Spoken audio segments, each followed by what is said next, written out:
বাংলাদেশের সংখ্যাগরিষ্ঠ কৃষক জনগোষ্ঠীকে সংগঠিত করার লক্ষ্যে জামালপুরের সরিষাবাড়ির দোয়াইল ইউনিয়নে এক কৃষক সমাবেশ অনুষ্ঠিত হয়েছে।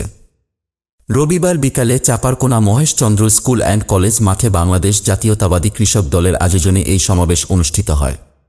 দোয়াইল ইউনিয়ন কৃষক দলের সভাপতি আলামিন মিয়ার সভাপতিত্বে অনুষ্ঠানে প্রধান অতিথি হিসেবে বক্তব্য রাখেন জামালপুর জেলা বিএনপির সভাপতি ফরিদুল কবির তালুকদার শামীম।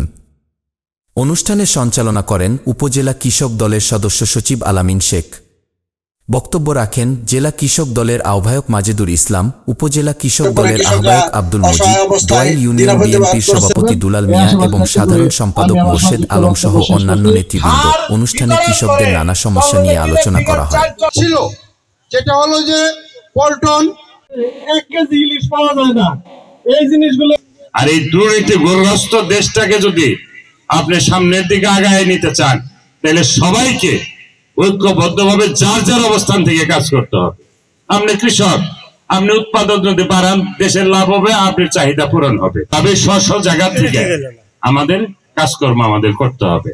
আমি এইটুকু আশ্বস্ত করতে পারি, আগামী দিনে যদি বাংলাদেশ জাতীয়তাবাদী দল যদি দেশ পরিচালনার দায়িত্ব পায়, আমাদের নেতা তারেক রহমানের যে চিন্তা চেতনা ভাবনা আছে, আমি মনে করি যে আগামী দিনে বিএনপি দেশ পরিচালনার দায়িত্ব পালে একটি সুখী সমৃদ্ধ বাংলাদেশ গড়ে তোলার পিছনে তারেক রহমান আমাদেরকে আপনাদেরকে যে পরিমাণ তাগিদ দিবে, এই তাগিদ অনুযায়ী যদি আমরা কাজ করি, অবশ্যই আগামী দিনে এই দুর্নীতিগ্রস্ত দেশ আগামী দিনে আবার নতুন করে জাগ্রত হবে।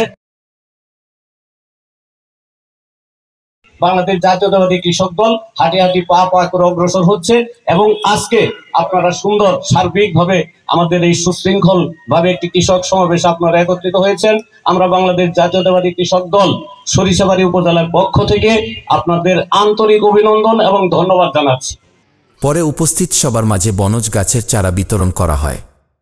বিএনপির বিভিন্ন অঙ্গ ও সহযোগী সংগঠনের নেতৃবৃন্দ এবং কৃষক দলের শত শত নারী পুরুষ এই সমাবেশে উপস্থিত ছিলেন। জামালপুর জেলা প্রতিনিধি স্বপন মাহমুদের পাঠানো তথ্যচিত্রের ডেস্ক রিপোর্ট, মিশন 90। মিশন 90 সংবাদের পিছনে নয়, ভিতরে ছুটি।